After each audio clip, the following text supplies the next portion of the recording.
जिसको जाना नहीं उसको खुदा क्यों माने, जिसको जाना नहीं उसको खुदा क्यों माने, और जिसे जान चुके हों वो खुदा कैसे हो, और जिसे जान चुके हों वो खुदा कैसे हो। मैं पैगंबर तो नहीं मेरा कहा कैसे हो, जो शजर क्या बात है sir. Thank you so much. ये आपके उस्ताद जी की जी, ये मेरे रूहानी उस्ताद परवेज मेहंदी साहब, और उनको मैं बहुत पसंद करता था। ये उनकी गज़ल है जो मुझे बहुत अच्छी लगती है। और मेरे उस्ताद राहत अली खान साहब गोरखपुर में होते थे, जिनसे मैंने सीखा। जहाँ भाग के गए थे जी, मैं बाग पंजेब बिकवा के 60-70 रुपए में। बिल्कुल बिल्कुल। सो वो मेरे उस्ताद थे राहत अली खान साहब, और उनकी भी बरसी अभी 6 दिसंबर को ही गई है। तो बहुत बहुत कमाल थे, मज़ेदार। उन्हीं से जो सीखा और वो ब्लेसिंग मिली। मैं लकी था कि बचपन में ही मुझे हमारे जो कुछ नज़दीकी जो हमारे रिश्तेदार थे सारे म्यूज़िक वाले थे, सब म्यूज़िक में गाते थे। मैं 7 जनरेशन से गा रहा हूँ, वो भी 7 जनरेशन से हमारे रिश्तेदार। मतलब जितने लोग हम लोग सामने एक दूसरे को जानते थे, क्लोज 25-30 रिश्तेदार, कोई मामा कोई चाचा कोई उनका आगे रिश्तेदार, वो सारे 7 जनरेशन से गाने वाले। 5 साल से आपने शुरू किया जी, गुरुद्वारे में शब्द आपने क्या सुन सकते हो। मतलब वो मैं अब एक चीज़ आपको बताना चाहूँगा। पहले मैं रास्ते में आ रहा था अभी, तो आपके गाने सुन रहा था, आपके इंटरव्यू सुन रहा था। सामने जीपीएस लगा रखा था मैंने आपके घर आने के लिए, और मैं भूल गया। जीपीएस मैंने बंद कर दिया, सामने चल रहा है, मैं सीधे चले जा रहा हूँ, डेड एंड आ गया। मैं कहा जाना कहाँ है। तो आपके गाने में मतलब वो क्या बात है कि हम खो जाते हैं। मेरे गाने में सबसे बात यह है कि मेरे गाने में ना सच्चाई बहुत है, बहुत ज़्यादा। म्यूज़िक बड़ी मेहनत की हम लोगों ने, और जब भी कोई कंपोजिशन बनाई वो तो बनाने वाला रब है। और फिर ब्लेसिंग मेरे उस्ताद राहत अली खान साहब की, मेरे माँ बाप की दुआएं हैं कि मैं जो भी ट्यून बनाता हूँ, धुन बनाता हूँ, रिदम बनाता हूँ, तो मेरे काम करने का तरीका है कि वो बहुत ही कहते हैं कि उसके अंदर बिल्कुल रम जाता हूँ, रच जाता हूँ, और कोशिश करता हूँ कि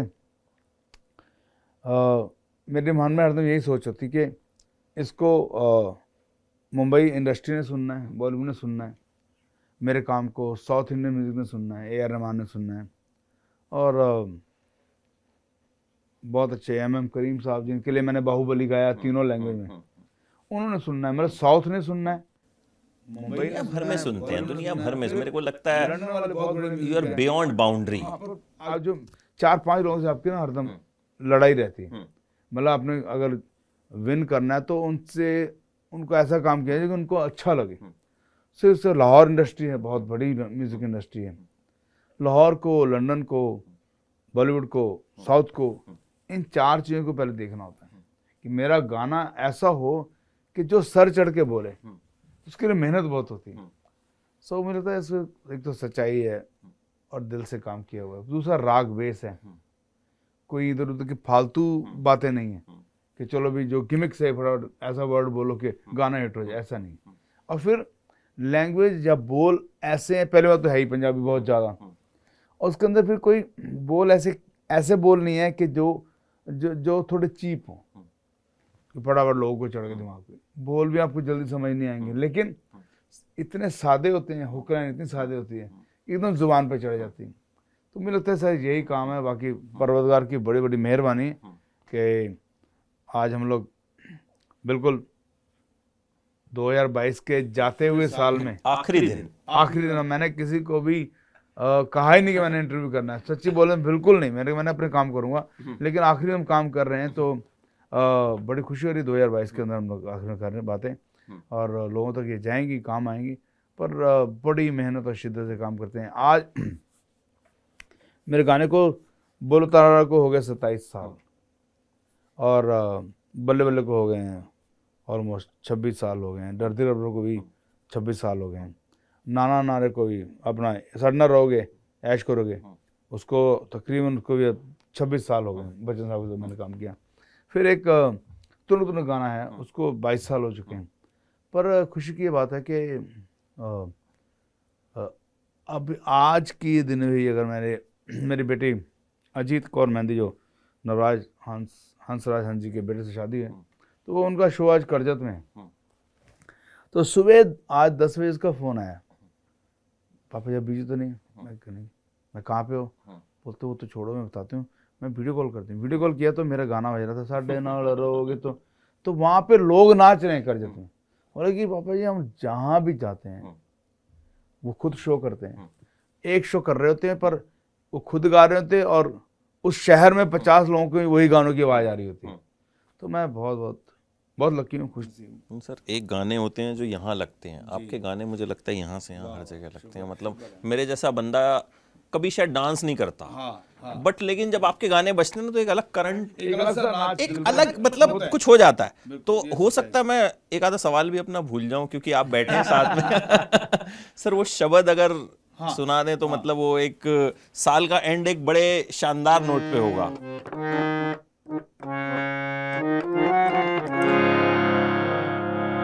मेरे लाल जियो, मेरे लाल जियो, तेरा अंत ना जाना, तेरा अंत ना जाना, तू जल थल महियल भरपुर लीना, तू आपे सर्ब समाना,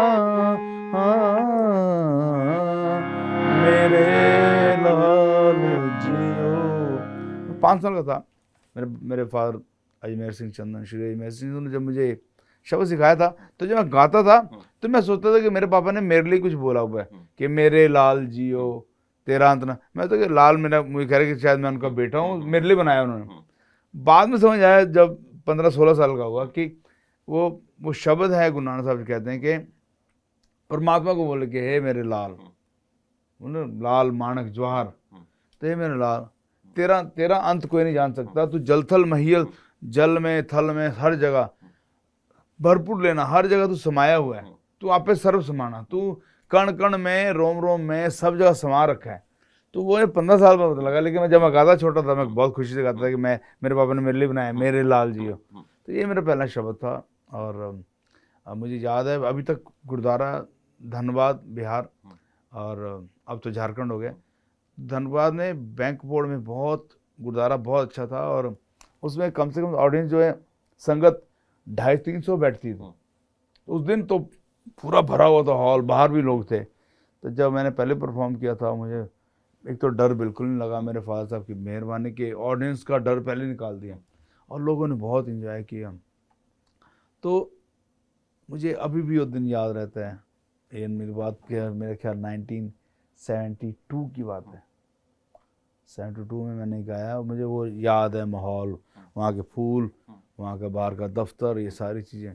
सो मुझे लगता है कि गुरु नानक साहब ने मुझे सिर्फ गाने के लिए बनाया है। अगर मैं गाना नहीं गाता तो मुझे लगता है मैं कुछ नहीं कर सकता, कुछ नहीं कर सकता हूँ। अभी मैं बहुत डर जाता हूँ कि यार कि अगर ये नहीं होता तो आप समझो कि रोज़ जब मैं शावर में होता हूँ, जब वो सर्दियों में गर्म पानी आता है, तो जब शावर से मैं नहाता हूँ तो नहाता कहता तान गुरु नानक सच्चे पातशाह, रब्बा कितनी मेहरबानी, इतना अच्छा गर्म पानी तूने दिया हुआ है, तेरी मेहरबानी है कि इतने अच्छे पानी से मैं नहा रहा हूँ या खा रहा हूँ, बैठा कुछ भी हो रहा हूँ, तो ये सारी उसकी मेहरबानी। अगर मुझे ये नहीं आता होता म्यूज़िक, बड़ी मुश्किल होनी थी बहुत। आपको पता है कि हर जगह मारो मार रहती काम के लिए, तो मैं और तो कुछ कर भी नहीं सकता था। और ना मैथमेटिक्स इतना कमाल था, ना बोलने में इतना कमाल था। अच्छा, कई बार हम थोड़े दिन पहले हंस भाई के साथ में बैठा था, तो बोले कि आजकल हंस भाई जैसे बोलते बोलते बोले कि मैं एक बुक लिख रहे हैं जी, मैंने पहले बुक लिखी थी, एक बुक लिख रहा हूँ। तो मैं उनको बड़े आराम से सुन रहा था, मैं कह रहा था यार शुक्र है यार कि मैं सिर्फ गाने ही गा रहा हूँ और बुक लिखनी, बाप रे, मुझे तो रोज का मैं एक पेज नहीं कोई लिखता हूँ। मैंने कहा ये बहुत बड़ा काम वो कर रहे हैं, कितने कितने कमाल हैं पाजी। तब भी मैं डर गया। तो कहने का मतलब कि सीखा तो सिर्फ गाना ही सीखा मैंने, इसके अलावा कुछ सोचा ही नहीं। हरदम अभी भी यही रहता है कि हम लोग कुछ ना कुछ नया नया नया नया करते रहते हैं। तो अच्छा ही है, इसीलिए हमारे पास दलेर मेहंदी है। शुक्र है, शुक्र है। अच्छा, म्यूजिकल फैमिली में थे आप, पैदा हुए, बट ऐसा क्या हुआ कि भाग के गोरखपुर चले गए? मतलब अंदर क्या था उस टाइम? मेरा ना एक कुछ नहीं था, एक बुजुर्ग थे, उनको मैं भूल गया हूँ कौन थे। वो मुझे कहते कि यार तू वहाँ जाएगा अपना अंडमान निकोबार। तो मैंने कहा जी चला जाऊँगा, तो घूमने जाएंगे। ठीक है जी। वो मुझे पहले प्लान बना था बताने, घूमने जाएंगे अंडमान निकोबार। उनके एक शागिर्द थे, कोई निर्मल सिंह थे, गाते थे, कीर्तन करते थे, उनका भाई था रंजीत, वो मेरी उम्र का था। बोलते आप तीनों वहाँ जाना और साथ में कीर्तन भी कर लेना। तो मैं बहुत एक्साइटमेंट हो गई कि चलो अंडमान निकोबार घूमूंगा। आज 2022 है, मुझे अभी तक नहीं मालूम है, मैंने कभी पता नहीं किया कि अंडमान निकोबार किस दिशा में है। मैं पूरा वर्ल्ड घूम चुका हूँ कोई कंट्री नहीं छोड़ी, पर अभी अब मैं आज कल जरूर देखूंगा गूगल पे क्या सीन है, ये है कहाँ पे। तो वो कहते हैं जी जब हम लोग रेलवे स्टेशन गए, उनको भी पता लगा कि अंडमान निकोबार कोई जगह पे जाने का मौका मिलेगा नहीं, कैसे जाएंगे। तो कहते हैं क्यों ना एक गोरखपुर में ना गुरुपुरब है कीर्तन का, तो वहाँ चले जाते हैं। तो मैं वहाँ चले जाते हैं, फिर वहाँ से हम लोग बोलते हैं काठमांडू जाएंगे घूमने। तो मैं और खुश हो गया, गाने वाने सुनने के चले चल रे काठमांडू मिलेंगे वहाँ शंभू। चलो यार चलते हैं। फिर मैंने अपनी सिस्टर को बोला कि मुझे कुछ पैसे चाहिए। तो बोले कितने पैसे चाहिए? तो मेरी ज़रूरत थी सिर्फ 80 रुपए की। वो बेचारी बोली, उसने ना पायल बेची थी अपनी, 80 रुपए की पायलें बेच के मुझे दे दी। वो जाना कहाँ है? मैं कहा यार शायद वो कह रहे हैं कि अंडमान निकोबार जाना है, तो आ जाऊँगा मैं 5-10 दिन के अंदर। कितने साल के थे आप? ये बात चल रही है 1981 की, शायद एंडिंग की बात चल रही होगी। 81 की। हाँ, मेरा 67 का बर्थ है, तो गिन लीजिए कितना है। तो मेरी सिस्टर ने दिए मुझे 80 रुपये। मैंने उनको बोला भाई चलो, लड़कों बोला चलो निकलते हैं। गए जी, यहाँ से गोरखपुर उतरे। गोरखपुर के हमने वहाँ पे जब कीर्तन किया तो लोगों को बहुत पसंद आया, बहुत अच्छा लगा। और उन्होंने कहा जी आप यहाँ रुक जाओ कीर्तन के लिए। मैंने कहा नहीं नहीं यार, हमने तो काठमांडू जाना है घूमने के लिए। क्या जटाशंकर गुरुद्वारा था, गुरु नानक देव जी वहाँ गए। तो 3-4 दिन रहे थे। एक दिन मैं ऐसे गुजर रहा था, तो एक चौथी मंजिल से आवाज़ आ रही थी गाने की। गाने बड़ी अच्छी आवाज़ लगी मुझे, मैन गा रहा था कोई। हम लोग सीढ़ियाँ चढ़ गए ऊपर, तो वो ऐसे अंदर घुस गए। तो वो बाजे बाजे लेके बैठे थे, तो उनका नाम था मच्छिंद्र नाथ, वो टीचर थे, पता नहीं क्या थे। तो गा रहे थे, उनके साथ बैठे थे प्यासा सिंह जी, हरजीत सिंह प्यासा। क्या हारमोनियम, ये हारमोनियम वर्ल्ड में मैंने दूसरा है मेरे पास है, इससे बड़ा यही वाला हारमोनियम मैंने देखा था मच्छिंद्र नाथ जी के पास तब उस टाइम। हाँ, और ये फिर ये दूसरी स्टोरी है, पर ये वर्ल्ड का दूसरा हारमोनियम जो बज रहा है वो मेरे पास है। मैं लकी हूँ, मुझे मिला। ये भी बहुत कमाल स्टोरी बड़ी है। तो मैंने उनको बोला कि हम भी गाते हैं, ये मेरी बचपन से आती, 5 साल की उम्र से। जहाँ मैं कहीं फंस गया मैं गाता हूँ जी, गवैया हूँ। आपके घर में शायद यही था कि एक बेटा हमारा 6 में से गवैया है। तो उससे मैंने कहा हम भी गाते हैं। तो थोड़े पोलाइट हुए, बोले चाच बैठिए साहब। तो बातें चलती रही, चाय वाय पी। तो एक रिकॉर्ड चलाया उन्होंने, वैसे ही उनके उस्ताद थे राहत अली खान साहब। मैंने आवाज़ सुनी, पागल हो गया यार, ये इतनी अच्छी आवाज़। मैंने कहा कौन साहब गा रहे हैं? बोलते राहत अली खान साहब गा रहे हैं। मैंने कहा यार पाकिस्तान में इतने सिंगर और भी अच्छे सिंगर हैं। वो साहब ये हिंदुस्तान के सिंगर हैं। मैंने कहा यार क्योंकि गज़ल की बात अलग थी। गज़ल में हमारे जगजीत पाजी गाते थे बहुत कमाल। और तब मुझे जगजीत पाजी की, मेरी उम्र इतनी समझ नहीं थी मुझे कि वो क्या हो रहा है, पर मुझे गुलाम अली साहब, मेहंदी हसन साहब सब रटे हुए थे हम लोगों ने। मैंने कहा इतने अच्छे गाते हैं। बोले यहीं के? अरे यार गोरखपुर में। बोलते यहाँ रेडियो स्टेशन में है। और मैंने कहा ये किसी को सिखाते हैं? बोलते बहुत मुड़ी हैं, बहुत अक्खड़ हैं, 6 से 7 7 8 8 महीने लोग घूमते पीछे, बड़ी मुश्किल से सिखाते हैं। तब मैंने उसको, रंजीत था लड़का, मैंने कहा रंजीत यार यहीं रहते हैं यार, यहाँ कुछ सीखते हैं, कुछ बन जाएंगे। तो बोलते तू यार काठमांडू ले जाना था। मैं यार काठमांडू चलते जाएंगे, क्या जा रहे हैं, यही तो है काठमांडू, सुना है, देखा तो था नहीं। तो रुक गए। तो फिर मैं उस्ताद के आगे पीछे घूमना शुरू हुआ। बस वही 6 महीने बाद फिर उन्होंने कहा जी ठीक है, कौन हो? 6 महीने बाद पूछा, रोज मिल रहा हूँ, क्या करना चाहते हो? मैं उनको पापा बोलता था। बेटा बना लिया था उन्होंने आपको। गाना सीखना है, गाना मैंने सुनाया उनको बहुत अच्छा लगा और थोड़ा रो पड़े।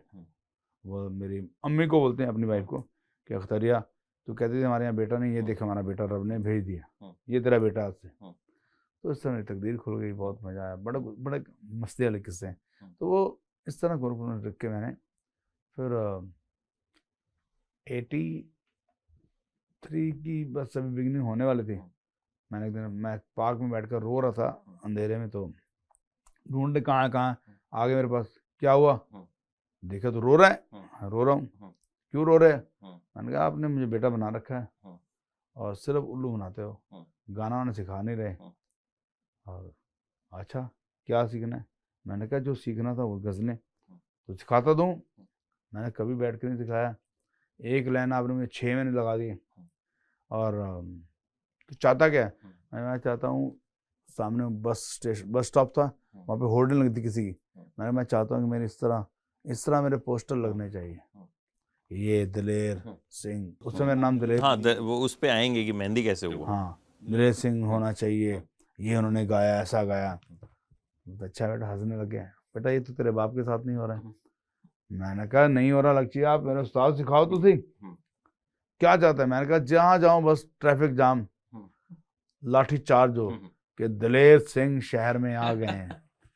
तो वो बहुत हंसे, उन्होंने चुप कराया, गले लगाया, बहुत सारी दुआएं दी। बोलते एक दिन आएंगे, रात को लेटे हुए थे, तो मैंने सोचा वो रोज एक बोतल रोज शराब पीते थे रोज। मुझे उन्होंने एक ही शर्त पे सिखाया था कि एक तो मैं कभी शराब को हाथ ना लगाऊं, और दूसरा मैं कभी बाल ना कटाऊं, बड़ा होकर पगड़ी ही बांधूं। तो उनको बैठा हुआ था, रात के मेरे ख्याल 1:30 बज गए, सोते सोते बोलते कि मेरी बहुत दुआएं बेटा, तनु मौला दी अमान। थोड़ी थोड़ी पंजाबी बोलते थे कि उस्ताद बड़े गुलाम अली खान साहब के शागिर्द थे, उस्ताद पटियाला घराना मेरा, तनु मौला दी अमान, एक दिन आएगा आशा गाएगी मेरे बेटे के साथ, आशा गाएगी मेरे के बाद। तो मैं थोड़ा हंसने लग गया। मैंने कहा बहुत नशे में हो गए, तो कहाँ आशा भोसले और कहाँ मैं। तो जो उनकी दुआएं लगी ना, वो बस। तो फिर मैं 83 जैसे शुरू हुआ, तो मैंने और रंजीत को बोला यार चल। कहाँ? मैं चल यार थोड़ा इंडिया घूमते हैं। तो उसके भाई को भी बिना बताए रात को कोई 1 बजे हमने 10-10 फीट के वो जंप मारे, सामान फेंक के निकल गए, जहाँ ट्रेन जाएगी उधर चले जाएंगे। ऐसे हुआ, ट्रेन तार तोड़ भाग गए और उठे तो पता नहीं कौन सी एक जगह थी जहाँ पे स्टेशन, मतलब जहाँ पे उसके आगे ट्रेन जाती नहीं, पता नहीं क्या नाम था, बिहार की कहीं अच्छी जगह। हम उठे, मैंने ये कौन सी जगह भाई? तो बोला, जो चाय वाय बुलाता बोलता है साहब ये फलानी जगह है। भाई ये कौन सी जगह यार? हम तो चढ़े थे कहीं और के थे, पता नहीं कहाँ चढ़ गए। तो ये फलानी जगह है। मैंने कहा इसके आगे? बोलते इसके आगे ट्रेन नहीं जाते। तो फिर वापस वही लखनऊ की तरफ जाओ, गोरखपुर की तरफ जाओ। हम फिर ट्रेन पे चढ़े, लखनऊ उतर गए। फिर हम 3-4-5 महीने खूब वहाँ, कभी लखनऊ, कभी आरा, कभी छपरा, कभी आसनसोल, कभी रांची, टाटा नगर, ये सारी जगहें हम लोग घूमे जो मैंने बचपन में घूमी थी, जब मैं मतलब 3-4 साल का था। वो सारी जगहें घूमा, कीर्तन किया, खूब सारा नाम कमाया। फिर मैं आ गया दिल्ली कि अब दिल्ली आना चाहिए। दिल्ली आए तो जैसे ही मैंने सामान रखा, एक बैग था मेरे हाथ में, तो मेरे बड़े भाई ने दरवाज़ा खोला, उन्होंने मुझे देखा, उनका मुंह खुला ही रह गया, क्योंकि मैं समझ ली पूरे साल, सवा साल बाद आया। घर वालों को लगा पता नहीं कहाँ भाग गया, जिंदा भी है नहीं है। हाँ, ऐसे एकदम हैरान होकर देखे। और मेरी सिस्टर थी छोटी, वो देख के गिर गई। तो इसके बाद मेरे भाई ने थोड़ी देर बाद ब्रेक किया और लगे मुझे पकड़ के मारने। मैंने कहा भाई अभी रुक जाओ, अभी मारो मत। तो कहाँ था ये? मैं कहा 2 मिनट, हम बात तो सुनो। मैं बहुत बहुत कुछ सीख के आया हूँ। कहने अच्छा क्या सीखा तूने? मैं हारमोनियम लाओ। हारमोनियम बजाया तो मेरे भाई खुशी में रोने लग गए, यार इतना अच्छा हारमोनियम बजा रहा है, कैसे? मैंने कहा ऐसे राहत अली खान से सीखा है, ये है। तो बहुत खुश हुए। फिर हम लोग 85 में फिर मेरे भाई ने मेरा नाम रख दिया दिलेर मेहंदी। अच्छा, भाई नहीं रख दिया? हाँ, बड़े भाई वही थे, अमरजीत भाई। किसके नाम पे रखा? ये परवेज मेहंदी साहब, परवेज मेहंदी मेहंदी साहब के शागिर्द। बहुत अच्छा गाते थे, बहुत ही, वो गुजर गए, बहुत अच्छा गाते थे। उनकी आवाज़ में इतना सुकून, इतनी अच्छी आवाज़, बहुत ही अच्छा गाते थे। और मैं उनकी गज़लें गाता था। तो कहते यार तेरा नाम ना परवेज मेहंदी ना, तो तेरा नाम दिलेर मेहंदी। मैं कहा नहीं पाजी, मैं नहीं रखना नाम। क्यों? मैं यार हम लोग सिख हैं और आपने मुस्लिम नाम रख दिया, कौन कहेगा ये क्या कम्बिनेशन है, दिलेर मेहंदी। बोलते यार प्रेम मेहंदी पसंद करता ना, उसके भाई ने बोला कि यही नाम रखना है। प्रेम मेहंदी साहब के कोई रिश्तेदार थे, लाहौर में मिले मेरे भैया को, उन्होंने बोला यही नाम रखो यार। तो मैं क्या, लोग कहेंगे यार ये मुसलमान है। बोलता है एक बात ध्यान रख दे, आर्टिस्ट होता है वो सबके लिए होता है, बिल्कुल।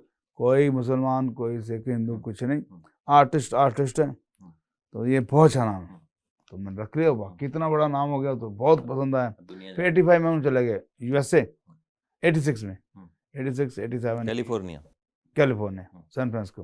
फिर वहाँ गज़लें को शो, और एक अपने सारे भाइयों के लिए अलग अलग गाड़ियाँ हमें मिल गई। हमारे बड़े भाई थे, 16 हमारे पास टैक्सियाँ थी, एक टैक्सी मुझे दे दी गई।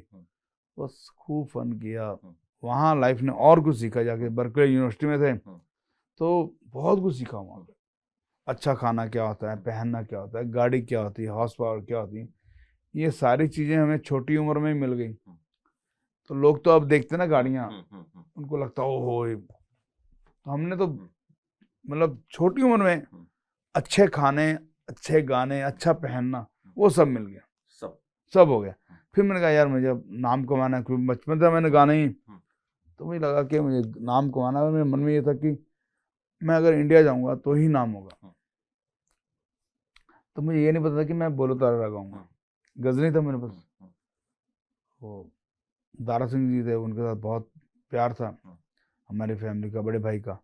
तो वो हम लोग सारे ऐसे कारपेट में सारे बैठे हुए खाने वाने खा के, तो उन्होंने कहा कि देखो पाजी, ये दिलेर जो वहाँ जाना चाहता है इंडिया, तो यार क्या करेगा इंडिया जाके? जी नाम कमाना चाहता है। यार तू यहाँ इतनी बड़ी जगह यहीं कमा ले नाम। आप भी बातें कर रहे, बोलते कैसे रोकें। तो दारा जी बोलते बड़े प्यार थे इनको, यार चाहे तो मैं 2 महीने के लिए यहाँ लिटा दूँ इसको। वो कहते बोले मुझे बहुत दावा आंदे ने, तो मैं इसको कुछ नहीं करूँगा, सिर्फ हल्का टच करूँगा, इसका ये घुटना उतर जाएगा, फिर 2 महीने चल नहीं पाएगा, फिर मैं फिक्स कर दूंगा। मैंने दादा जी के पैर पकड़े, मैं अप्पा जी ऐदा ना करना प्लीज, नहीं नहीं। बोलते यार तो चेंज कर अपना मूड। मैं कहा अच्छे चेंज कर दूंगा। फिर कर करा के मैं इंडिया निकल आया। आप निकल जाते थे, मतलब मनमौजी शुरू से थे? मुझे था कि मतलब मुझे लगा कोई चीज ऐसी थी जो करवाती थी कि चल। तो जब इंडिया आया,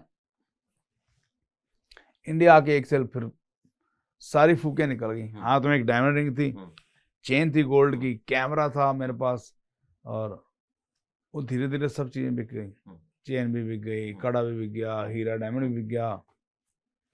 अब बहुत बुरी हालत। और फिर मेरे पास रह गई 2 पेंटें। मैंने कहा फिर जाऊंगा यूएसए, और यहाँ कुछ नहीं है। फिर मैंने बड़ी मुश्किल से चक्कर चक्कर चला के उन मेरे भाई के दोस्त थे डडवाल, गुरमीत डडवाल भी हैं, उनको रिक्वेस्ट किया, यार भाजी मुझे किसी तरीके यार टिकट अरेंज कर दो। तो ये मेरे भाई बुलाते नहीं थे गुस्से में, तू बन जाएगी रो। तो उन्होंने बोला ठीक है। डडवाल साहब ने उस टाइम अराउंड कोई 16 लाख रुपया इकट्ठा किया, बहुत अच्छे आदमी हैं, जिंदे रहे। तो उन्होंने मुझे फिर, अब मैं कैलिफोर्निया जा नहीं सकता था, तो मैं गया न्यूयॉर्क। वहाँ उतरा तो जो मेरी पैंट थी ना, वो जैसे ही मैंने ग्रिल को जंप मारा तो मेरे पास एक पैंट रह गई थी, वो भी फट गई। मैंने कहा ये क्या हो गया। एनीवे एक टैक्सी वाला था लाहौर से, उसने मुझे देखा, आओ पाजी आओ, बड़े प्यार से, कितने जाना है। मैंने कहा यार यहाँ तो मैं पहली बार आया हूँ न्यूयॉर्क में। बोलता आप वहाँ चलो, बहुत बड़ा अच्छा गुरुद्वारा है, वहाँ छोड़ देता हूँ। मैंने कितने पैसे, वो बैठो यार, उन्होंने मुझे खाना वाना खिलाया, वहाँ छोड़ा और एक पैसे नहीं लिया। यार थोड़े बहुत के अंदर कुछ नहीं, तुझे पर आओ साढ़े ये है वो है। मैं वहाँ रहा 2-4 दिन गुरुद्वारे में। अब वहाँ पे मुझे लोग रोज सुबह ट्रेनिंग दी जा रही कि यहाँ पे ऐसे करेंगे, रेड लाइट पे अखबारें बेचेंगे, अखबारें फेंकेंगे, वहाँ से उतना वहाँ जाएंगे, फिर वहाँ पे बिल्डिंग पेंट करा करेंगे। ठीक है, अब सारी मुझे स्टूडेंट समझा रहे हैं ऐसे होना है। तो 4-5 दिन तो मेरा गाना इतना अच्छा था कि जो सुनता था वो दीवाना हो जाता था। फिर मेरे भाइयों को पता लग गया कि वहाँ पे न्यूयॉर्क आया हुआ। मेरा एक दोस्त था गोगा, उससे मेरी बात हुई, उसके जीजा वहाँ पे थे, वो पेंट वेंट करने जाते थे। यानी भाई ने पकड़ लिया फिर फ़ोन पे, कहने हाँ जी कितना हाल है। मैंने कहा ये मैंने माफ़ कर दो, बहुत बड़ी गलती हुई है, ये हुआ है। तब आ जा, फिर टिकट उन्होंने दी, फिर वापस सन फ्रांसिस्को। अब मुझे फिर 1 साल रहा, अब फिर लगा यार नहीं, पॉल मैककार्टनी का शो था और मुझे बीटल ग्रुप का पता नहीं था कौन है। तो मैं टैक्सी चला रहा था उस शहर में, छोटा बर्कले शहर, उस शहर में उस टाइम 30,000 लोग आ गए। आप सोचो कि शहर ऐसा लगे कि जैसे चींटियां घूम रही हैं, इतना आदमी जा कहाँ रहा है। अच्छा, जितने रेस्टोरेंट्स हैं सबके खाने 4 o'clock तक फिनिश, सब जगह लिखा सोल्ड आउट। अब कोई खाना भी नहीं वहाँ पे, कुछ भी नहीं, पानी तक नहीं। टैक्सी में चलाए जा रहा हूँ, लोग आए जा रहे हैं, बैठते हैं और 1 किलोमीटर जाते हैं, उतरते हैं, मेरे पास ऐसे डॉलर ऐसे फेंक के मेरे हाथ में, मैं चेंज ले लो, नहीं जी कॉन्सर्ट में जा रहे हैं। तो शाम 6 बज गए, मेरे हैंड में $4,000 इकट्ठे हो गए। मैं क्या ये हुआ क्या। तो फिर एक कोई लास्ट गोरा था, मैंने अपनी टूटी फूटी इंग्लिश में समझना चाहा, उसने मुझे कहा कि सर पॉल मैककार्टनी का शो है इस स्टेडियम के अंदर। तो तकरीबन हम लोग अपनी गाड़ियाँ 60 किलोमीटर दूर पार्क करके आए। हम लोग वहाँ से मेट्रो में आए, फिर वहाँ से गाड़ियाँ ले रहे हैं। तो ये है कौन है, बहुत बड़ा सिंगर है, बीटल, यू नो बीटल। मुझे पता नहीं बीटल क्या है। बस उस दिन मैंने मूड बनाया अपना, ने कहा यार मुझे इंडिया जाना है, मेरा नाम कमाना है और मुझे शो करना है यहाँ पे कैलिफोर्निया में। और इंडिया में जब शो करूँ तो लोग इस तरह, इतनी भीड़ आनी चाहिए मेरे शो में, ऐसा मूड हुआ। अब फिर दिल लगे ना कि कैसे बनाऊँ, भाइयों को कैसे बताऊँ, पहले पिट चुका हूँ, पहले काम हो चुका है। और मैं फिर दोबारा तिगड़म लड़ा लू के फिर आ गया, यहाँ पे आ गया। तो मैंने यहाँ पे समझ लिया 8-9 महीने तो स्ट्रगल की। अब जहाँ मैं जाऊँ सुंदर कपड़े पहन के गाने के लिए, पेमेंट होती थी मेरी कोई 150 रुपये, यहाँ इतनी मिलनी थी, पर मैं उसमें खुश था कि कोई बात नहीं, खाना उल्टा सीधा, किराए पे रह रहा हूँ, सब चल रहा है, लेकिन जुनून था, चलते गए। फिर मैंने शुरू किया 150 से, करते करते करते करते फिर मुझे मेरे एज जसपाल साहब मिले एम्बेसडर होटल में। ओ वो क्या आदमी थे वह। उन्हें जब मैंने पहली बार परफॉर्म करते देखा तो वो मेरे सिवा कोई और बात नहीं करते। ITC पता नहीं ITDC में ध्यान है, एम्बेसडर होटल में होता था, एम्बेसडर होटल में, यस, वहाँ वो होते थे। पर वो कोई भी प्रोग्राम हो रहा है, बात हो रही, मान ली रेलवे की बात हो रही है, सारी टीम बैठी है, तो रेलवे की टॉपिक होता है और बोलते थे, पर जो दलेर मेहंदी जो गाता है ना, वो तो ट्रेन क्या, तो पब्लिक को ना मुंह देती क्या कि कौन है दलेर मेहंदी, उनको पता ही नहीं। वो यार बहुत अच्छा गाता है, बहुत अच्छा सिंगर है। जज्बात में मैं से पंजा कि मेरा शो था, बहुत कमाल हो उसमें। मुझे उसने ऑर्गेनाइजर ने कहा कि यार आज को आपको 350 रुपये मिलेंगे शो के। मैं बड़ा खुश हुआ यार, 150 से 350, वाह। चले गए गाने के लिए, मैंने गाया तो मैंने थोड़े बहुत गाने मिक्स करने शुरू किए थे। और जैसे कि उस टाइम मेरा अपना गाना था ही नहीं, ओ कुड़ना इश्क मिठा ओए होए कुड़ना माही रुसदा है ते रुस जाए, ओ बिंदिया चमकेगी अंगूठी चमकेगी, ओ तेरी आई मैं मर जाऊं ओए होए तेरी। वो ऐसे मिक्स किया तो ऑडियंस बहुत खुश है। वो कैलविनेटर घई थे, मेरा ख्याल कैलविनेटर वाले घई, उनके यहाँ पे शादी थी, वहाँ पे मैं परफॉर्म किया मैंने। मुझे टाइम मिला था एक गाने के लिए, तो मुझे परफॉर्म करना पड़ा और हाफ एन आवर। वहाँ जसपाल जी ने मुझे देखा और फिर बुला लिया मुझे कि मुझे नंबर दो। मैं इतना ऑनेस्ट कि मैं अपना नंबर नहीं दे सकता।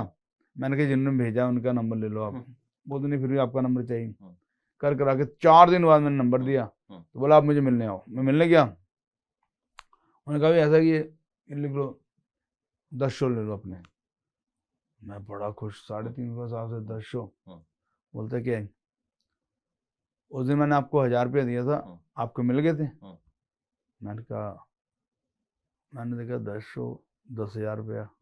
मैंने कहा हाँ जी थैंक यू मिल गए थे। तो मुझे मिले तो 350 थे, बाकी सारे वो ले गए जिसने भेजा होगा उन लोगों ने।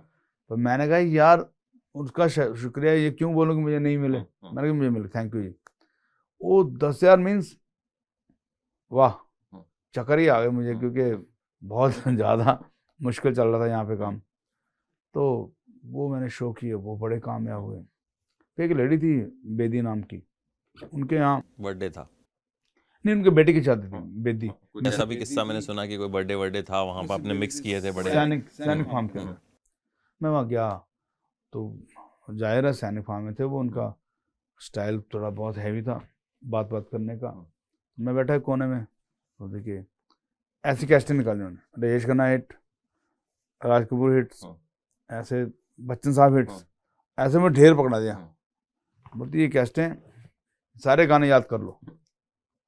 मैंने कहा जी आपके 10 दिन का प्रोग्राम, क्या बात करते हो, हमारे एक ही बेटे की एक कॉकटेल है।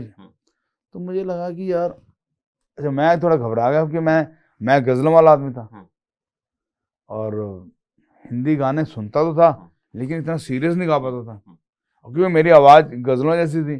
तो मैं ये भी नहीं कह सकता कि मैं रफ़ी साहब की तरह गा लूँगा या किशोर साहब इतना अच्छा गाते हैं उनकी तरह गा लूँगा। मैं उनका फ़ैन तो हूँ पर उनको गा ही नहीं सकता। राइट। बहुत परेशान हुआ कि क्या किया जाए। कैस्टें उठाई थैले में, प्लास्टिक के थैले में लेके आ गया घर, वाइफ के साथ बैठा। मैं कहा यार ये पंगा हो गया दादा।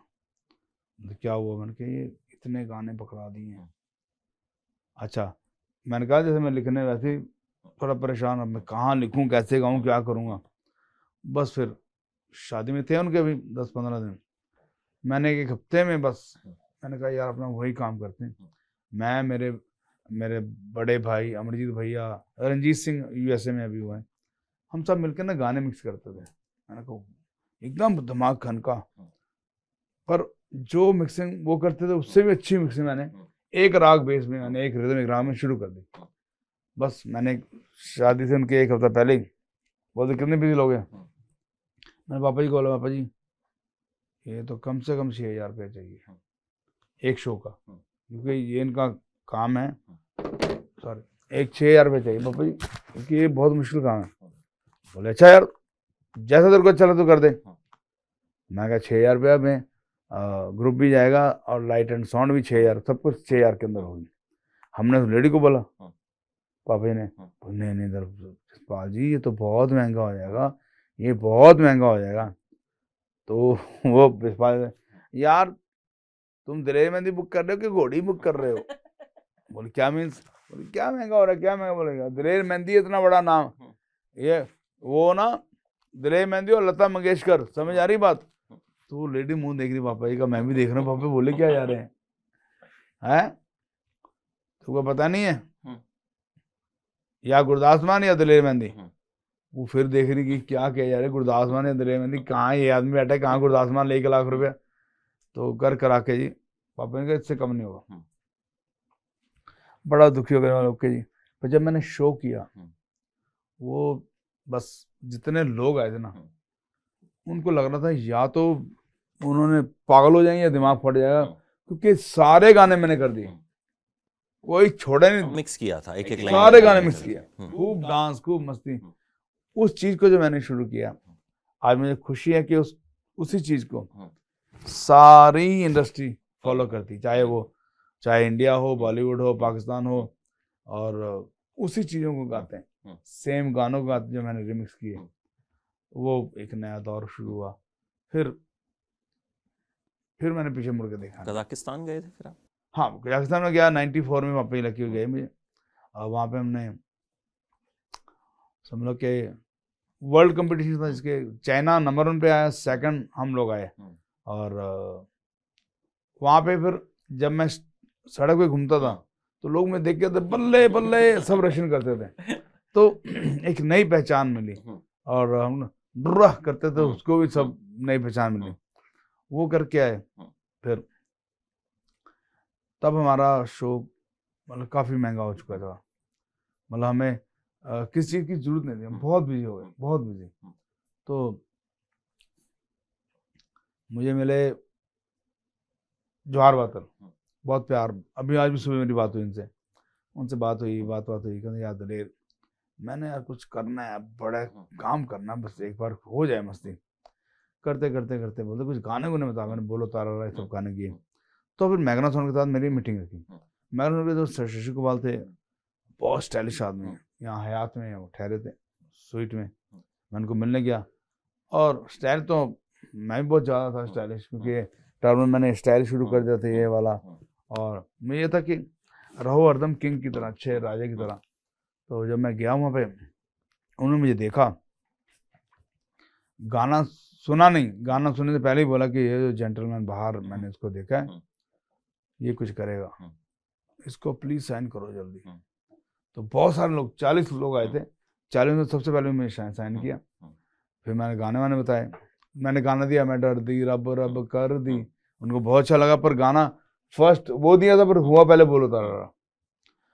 जब एल्बम लॉन्च हुई, सारे रिकॉर्ड तोड़ दिए, सारे। मेरे ख्याल से बिकनी थी, और वो 20-22 लाख उस टाइम बिक गई थी। हाँ, 2 लाख बिकनी थी पूरे ब्रेक इवन करने के लिए 1 साल में। तो 2 लाख बिकी इन केरला। तो वो ये भी केरला से था, जिसका ऑनर था मैग्ना साउंड वाला, वो भी पागल हो गया कि हुआ क्या हमारे साथ। बस रब ने ऐसी सुनी। बोलो तारा भी मेरी मम्मी एक दिन गा रही थी, तो हम लोग क्या था, हम लोग कभी जैमिंग जब भी मुझे करने बैठे जाते थे, तो बैठा होता तो मम्मी मेरे से गा रही, ओ बोलो तारा रा कंजर। तो मुझे बड़ा अच्छा लगा, बीबी, एक मैं उनको बीबी, यस, पंजाबी में बीबी। मैं बीबी है, एक केड़ा गाना है, बोलती हम लोग बचपन, मैंने अपनी नानी मम्मी वगैरह कब गाते थे शादियों में, बचपन में, तो तब सुना है। मैं गा सकता, कहते क्यों नहीं गा सकता, बस तकदीर माँ ने न जन्म भी दे दिया और कर्म भी दे दिया। और ये गाना जो है, इसने फिर जो है, तो ये गाना तो एक बार अगर आप नहीं सुनाएंगे तो Daler Mehndi interview can't be complete. हाय ओ रब्बा, हाय ओ रब्बा, हाय ओ रब्बा, हाय ओ रब्बा, हाय ओ रब्बा, हाय ओ रब्बा, हाय ओ रब्बा, हाय ओ रब्बा, हाय ओ रब्बा, हाय ओ रब्बा, हाय ओ रब्बा। ओ गड्डे ते ना चढ़दी, गड्डी ते ना चढ़दी, छड़ियां दे टटू ते टप चढ़दी, बोल तारा रा कंजरी कलोल कर दी। ऐसे गाना हुआ ये मेरी भी इस गाने से जुड़ी बड़ी एक याद है।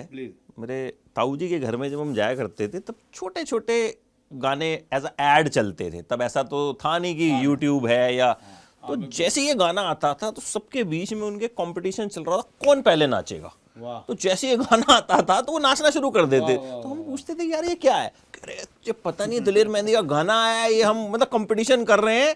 तो ये तो मतलब मुझे लगता है कि कितना ही हम आज भी जो है ये गाना जब भी बजता है। अच्छा, इस गाने में जो आपका ड्रेसिंग सेंस था, एकदम किंग वाला, जो कोट्स थे, वो आप पहले ही ला चुके थे? हाँ, वो मैंने लिया वो मतलब इस गाने से आपने लॉन्च नहीं किए थे? मैंने लुक पहले ऐसी कर ली थी, मेरे शोज होते ही ऐसे थे। मैंने साल में एक बहुत बड़ा रिकॉर्ड तोड़ा था कि 365 दिन होते थे, मैंने 370 शो किए। 370 शो में हरदम कुछ ना कुछ स्टाइल अगला कुछ चीजें, चूड़ीदार कुर्ता कैसे रखना है, मुझे बहुत शौक होता था कि मोतियों की माला कैसी होनी चाहिए, पन्ने की माला कैसी होनी चाहिए, ये सब। जैकेट्स का इन दिनों बड़ा एक वो है क्रेज कि मतलब जैकेट्स जो आपकी होती हैं वो बड़ी शानदार होती हैं। शुक्र है आपका, क्योंकि मेरी ये होता है कि जो लोगों ने पहना है वो नहीं होना चाहिए। अगर कोई ब्रांड बड़ा मशहूर है तो उसको भी अपना रूप एक अच्छा अलग दिया जाए, उसकी भी उसके डिजाइन को भी ब्रेक करके उसको भी कुछ नया कर दिया जाए। तो ये शुक्र रब का, वो कामयाब होते हैं। और कहते हैं ना, हम लोग रोज, अभी हम लोग इंटरव्यू जो कर रहे हैं, हम लोग कर रहे हैं अभी तो जो हमने किया, अभी मैंने 4 गुना नाम और कमाना है। तो आप सोचो मेरी जो मेहनत मशक्कत है इन माइंड, वो ऐसी है जैसे मैं पहले स्ट्रगलर था 95 से पहले। अब मेरी वो हाल हो रखा है कि बिल्कुल मैंने बहुत कुछ नया देना है, बड़ा कुछ करना है। अभी जितना नाम उसका 4 गुना होके जाना है। अब 4 गुना रब कैसे लेके जाएगा वो जाने, और मेहनत। आप में ये जो कॉन्फिडेंस है जी, शुरू से मैं स्टार बनाऊंगा, मैं मतलब 2 बार आप विदेश से आ गए, उधर चले गए, और जब बोलो तरारा भी आपने किया तो इंटरव्यू में आपने कहा नहीं, बच्चन साहब मुझे फोन करेंगे तो बॉलीवुड के लिए काम करूंगा और मेरे पीछे माधुरी दीक्षित और रवीना टंडन जो है नाचेंगी। और वो हुआ भी, वो सच्ची बात हुआ। और मेरा दोस्त है जो अभी विमल बॉम्बे रहता है, उसको मैं ही लेके बॉम्बे गया था। अभी उसकी कुछ आ रही हैं छोटे अच्छे सीरियल आ रहे हैं, बड़े बड़े फिल्मों में अच्छा काम करता है। बोलता पाजी, हम लोग बांद्रा में मैकडोनल्ड बैठे थे, बोलता पाजी तुसी बॉम्बे कदों आओगे? मैं कदों आओगे? मैं तो बॉम्बे बैठ खा तो रहे शो करके आए। नहीं इंडस्ट्री में कदों आओगे? मैं कहा जो पाजी बुलाएंगे। पाजी को धर्मेंद्र पाजी? मैं कहा नहीं। कौन? मैं बच्चन साहब। जब वो बुलाएंगे तब आऊंगा। तो वो ना बर्गर खाता खाता हल्का सा हंसा कि शायद दिमाग बहुत चढ़ गया। भाई होते हैं और दोस्त होते हैं थोड़ा सा, तो वो क्यों करेंगे बच्चन साहब? 6 महीने बाद बच्चन साहब ने कॉल कर दिया कि ऐसे ही मैं अमिताभ बच्चन बोल रहा हूँ, मुझे बहुत चक्कर आ गए थे सुनकर, मुझे लगा कि जमीन हिल रही है। मैं अपने आप को संभाला, मैंने कहा ऐसे कभी नहीं बोलते। बोले मैं आपके साथ काम करना चाहता हूँ कि आप मेरे साथ काम करेंगे। अब सोचे, अब मैं तभी सोचना कि कितना मैं लकी हूँ कि जिनका मैं फ़ैन हूँ, सारी दुनिया फ़ैन है। आज भी मैं कोई इंटरव्यू देख रहा था बच्चन साहब का, शत्रुघ्न सिन्हा का, इतना मज़ा आया मुझसे। मेरे मन में आया कि यार मुझे रोज़ इन सबको ना, ये मुझे जवाब दे ना दें, मुझे रोज़ इनको ना ट्वीट करना है, धर्मेंद्र पाजी को, बच्चन साहब को, शत्रुघ्न सिन्हा जी, और जो जिनको मैं पसंद करता हूँ, कि क्योंकि हम इनके हरदम फ़ैन है, फ़ैन रहेंगे। मैंने कहा यार दिले मंदी को एकदम साइड पे कर दो, मुझे रोज हाथ जोड़ के इनको ट्वीट करना ही चाहिए, क्योंकि ये ऐसे लोग हैं कि जो दुनिया में फरिश्तों की तरह उतरे हैं। ये लोग अलग ही उतरे हैं दुनिया में। तो बच्चन साहब को मुझे फोन आया तो वो तो खुशी है ही थी, बहुत मजा आया। फिर मैं पहला आदमी हूँ जिसने असूल बनाया कि जो भी मैंने शो की जो भी मजदूरी है, जो भी पेमेंट है, वो मैं चेक से लूंगा। मैं 95 मैंने असूल शुरू किया कि पैसा कैश नहीं लेना। लोग तो आजकल बातें करते हैं जीएसटी वेस्टी, आजकल बातें होती हैं, हमने 95 में शुरू की। तो शुक्र रब का, असूल भी अच्छे बनाए और चलता यार। अभी तो बहुत कुछ करेंगे। नया गाना भी एक आपका अभी मैंने देखा, यहाँ हम डीएम फोक स्टूडियो में बैठे हैं जी, हम लोग दलेर डीएम साहब का फोक में बैठे स्टूडियो, और हैं। यहाँ पे बड़े गाने आपने यहाँ रिकॉर्ड किए। जी यस जी। So I am also lucky कि यहाँ बैठ के मुझे जो है आपसे बातचीत करने का मौका मिला। ये तो मेरे छोटे भाई की तरह हैं। आकाश जेटली हैं साउंड इंजीनियर हमारे, और टीम बहुत अच्छी है। पारस है, मेरी वाइफ का बहुत साथ है, तरुण बहुत ज़्यादा। तो एक्चुअली मैं हूँ जरा बहुत ही मूडी आदमी हूँ। और मतलब कई बार ऐसा होता है कि मैं आया गाना रिकॉर्ड करने के लिए, आकाश हाँ जी फटो गाना रिकॉर्ड करना है। अच्छा पर जरा कुर्सी इधर खींच लीजिएगा, वायर इधर नहीं आएगी, तो मेरा मूड गया। मैं मतलब बिल्कुल ही यार मुझे नहीं गाना। तो ऐसे आदमी को झेलना बड़ा मुश्किल होता है, क्योंकि मूडी है ना, तो इन सबका भड़कपन है, बेचारे चुपचाप शांत होके सेटल कर लेते हैं बात को, चलो कोई बात नहीं। तो ये बड़ी लकी जगह है हम लोग, हमारे लिए बहुत से बड़े बड़े गाने हैं। आकाश बहुत कमाल इंजीनियर है, आवाज़ जब भी कुछ बनाते हैं तो एकदम इतनी बड़ी कर देते हैं कि बस देखने का मजा आता है, सुनने का मजा आता है। तो वो जो नया गाना है, अगर वो अब अभी हमारे बहुत सारे गाने हैं। अभी ये भी गाना में जो लॉन्च होना अभी 26 जनवरी को हम लोग करेंगे। I wanna love, you wanna kiss me, I wanna love, you wanna kiss me, नारे नारे नारे मुटियारे, नारे नारे नारे मुटियारे, I wanna love, you wanna kiss me, ऐसे गाना है, ये भी लॉन्च होने वाला है। 26 जनवरी को आप लॉन्च 26 करें। जनवरी को लॉन्च करेंगे।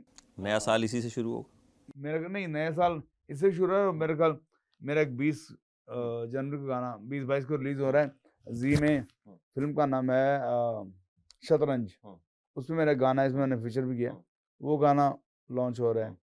तो इस साल 2023 में मुझे लगता है मेरे 12-13 गाने जो बिल्कुल रेडी हैं वो लॉन्च होंगे। और जितना गैप था इतने सालों का, वो सारे मेरे फैन से भी माफ़ी चाहता हूँ, बस वो दूर हो जाएगा और मज़ा ही आएगा। बस हर जगह आपको दिलेर मेहंदी के गाने नए हर जगह आपको बजेंगे, सुनेंगे, और हर मूड के गाने, हर मूड के गाने, ये सबसे बड़ी बात है। मतलब 12 महीने होते हैं लेकिन गाने जो हैं 12 से ज़्यादा आने वाले हैं। आने जाने शायद ज़्यादा ही आ जाए, 15-16 ही आ जाएंगे। बिल्कुल आने चाहिए। मतलब आपके गानों का तो सबको इंतजार रहता है। सच्ची बात, बहुत अच्छे अच्छे गाने होंगे वगैरह। अब दिन मेरा है, मुझे बहुत खुशी हुई आज आपसे मुलाकात करके। और नेक्स्ट टाइम कुछ और बहुत कुछ बोलेंगे।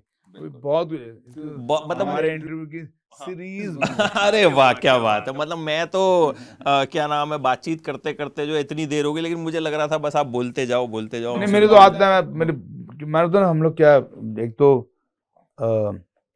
दिल बहुत हम लोग का बहुत क्लीन है, बहुत साफ।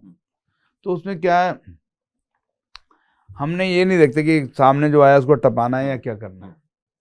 टपाने वाली बात नहीं है। मूड आया जो बोलना है तो बोल दिया, ठीक है करेंगे। नहीं करना तो यार मुझे एक शब्द नहीं बोलना। तो हम लोग सारे दिल से चलने वाले लोग हैं, कैलकुलेशन के हिसाब से नहीं चलते।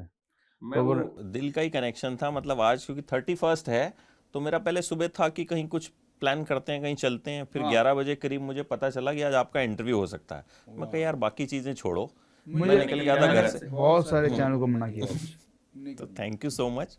मैंने रास्ते में शेव शू करवाई वो गाड़ी में एक जैकेट रखी हुई थी, मैंने कहा चल आज यही जैकेट का, क्योंकि मैं कहा दिलेर पाजी के साथ बैठना है तो मतलब जैकेट वैकेट भी थोड़ी बहुत उनसे नहीं बहुत प्यारी मैचिंग करती हुई होनी चाहिए। Thank you so much. मतलब मेरे लिए इट्स एन ऑनर कि आपके स्टूडियो में बैठ के आपसे बात। शुक्र है, मैं कहूँ कि आप हम दोनों के लिए, हम सबके लिए बहुत अच्छा दिन। हम आपस में हमारा मिलना ये तो एक बहाना है, और जो हुआ बहुत बहुत शुक्रिया। Thank you sir. और मेरा 2022 जो है वो एकदम ग्रैंड नोट पे खत्म हुआ। Thank you so much. Thank you so much. Happy new year to you. नया साल बहुत बहुत आपको मतलब खुशी, बहुत आपको मार के, और जितने भी देखने वाले दर्शक हैं, रब उनको भी बहुत लंबी उम्रें, खुशियाँ, तरक्कियाँ दे, और नया साल आप सबको बहुत बहुत मुबारक। Thank you so much. Thank you sir. ABP Sonja, जोश, जज्बा, जुनून।